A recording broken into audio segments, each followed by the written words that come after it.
રાણાવાવમાં tuition જવા નીકળેલી બાળકીને એક અજાણ્યા બાઇક ચાલકે અડફેટે લેતા અકસ્માત સર્જાયો હતો, જેમાં આ અકસ્માત બાદ બાઇક ચાલક ફરાર થઈ ગયો હતો।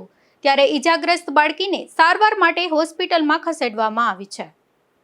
પોરબંદરના નવી બંદર પોલીસ મથકે એએસઆઈ તરીકે ફરજ બજાવતા અને રાણાવાવ ખાતે રહેતા અલ્પેશ ચનાભાઈ રાઠોડની 10 વર્ષીય પુત્રી આરોહી તારીખ 18ના રોજ પોતાના ઘરેથી સાયકલ પર ટ્યુશન જવા નીકળી હતી।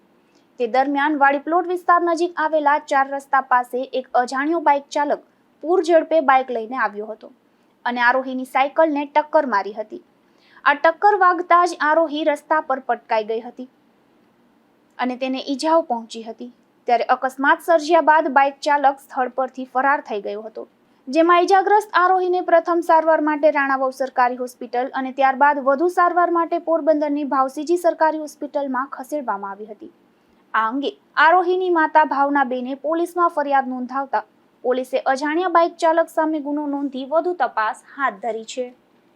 નામ તમારું? મારું નામ મનીષા રાઠોડ, અલ્પેશ રાઠોડ મારા દેરની દીકરી। તે ટ્યુશનમાં જતી હતી 5 વાગે, ત્યારે કોઈ એક શખ્સ આવ્યો, એમને ઠોકર મારી ને અકસ્માત કરી મોટરસાઇકલ લઈ પાડી વયો ગયો। તેને અહીંયા લાગી ગયું છે ગળામાં।